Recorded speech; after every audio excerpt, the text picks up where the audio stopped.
वहीं जेजेपी की तरफ से आज 5 बजे बाकी लोकसभा उम्मीदवारों के नामों का ऐलान किया जाएगा। ये बड़ी जानकारी सामने आ रही है। जेजेपी करनाल विधानसभा उपचुनाव के लिए भी अपने उम्मीदवार का ऐलान करेगी। उम्मीदवार उतारने के बाद में सूत्रों से मिली पुख्ता जानकारी के मुताबिक जेजेपी युवा प्रदेश अध्यक्ष रविंदर सांगवान को रोहतक से टिकट दिया जाएगा।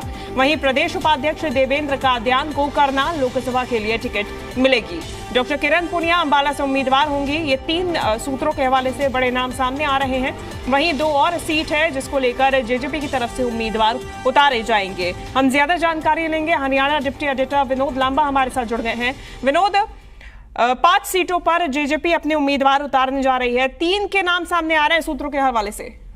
देखिए, आज 5 बजे जेजेपी है जो बाकी बची हुई सीट है, और सबसे महत्वपूर्ण बात है कि जो करनाल में विधानसभा का उपचुनाव होना है, जहां से मुख्यमंत्री नायब सिंह सैनी चुनाव लड़ रहे हैं, वहां पर भी उम्मीदवार उतारेगी जेजेपी। इस वक्त की ये बड़ी खबर है। और इसके अलावा अगर बात की जाए तो उम्मीदवारों के नाम में से 3 नाम हमारे पास है सोर्सेज के मुताबिक। रविंदर सांगवान युवा प्रदेश अध्यक्ष हैं जेजेपी के, रोहतक से उनको उतारा जाएगा। इसके अलावा बात की जाए देवेंद्र कादियान प्रदेश उपाध्यक्ष को करनाल लोकसभा से टिकट मिल सकती है, और अब कुछ देर में अनाउंसमेंट भी हो सकती है। डॉक्टर किरण पुनिया अंबाला रिजर्व सीट से उम्मीदवार हो सकती है। महत्वपूर्ण जानकारी ये कि उपचुनाव में भी किसी तरह का बाय मुख्यमंत्री को नहीं मिलेगा, ये भी जानकारी हमें मिल रही है।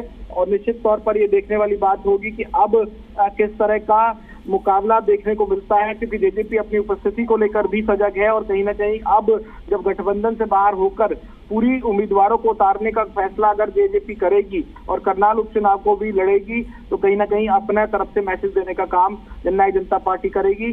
अब से 1 घंटे बाद करीब 5 बजे उम्मीदवारों के नाम का ऐलान होगा। बिल्कुल, दूसरी तरफ उपचुनाव के लिए भी आज नाम का ऐलान किया जाएगा।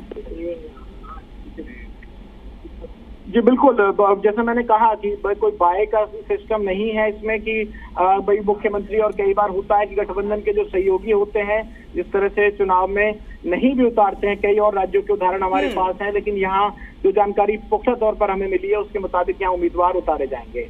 बिल्कुल, और इसके लिए 1 घंटे का इंतजार और है। अगर हम करनाल की बात करें, विनोद, जो नाम सामने आ रहा है, किस तरीके से समीकरणों को ध्यान में रखा गया है? देखिए, 2 तो जो चेहरे हैं रोहतक से भी जाट हैं और करनाल सीट से भी जाट उम्मीदवार को, और जो पार्टी के युवा चेहरे हैं। एक सोच मुझे कहीं ना कहीं पता है, और सोच के पीछे कुछ जेजेपी के मेरे सोर्सेज से जो बात हुई है उसके मुताबिक कहा जा सकता है कि जेजेपी ये तैयारी कर रही है कि युवा चेहरों पर दाव खेला जाए। फाजलपुरिया का उदाहरण है।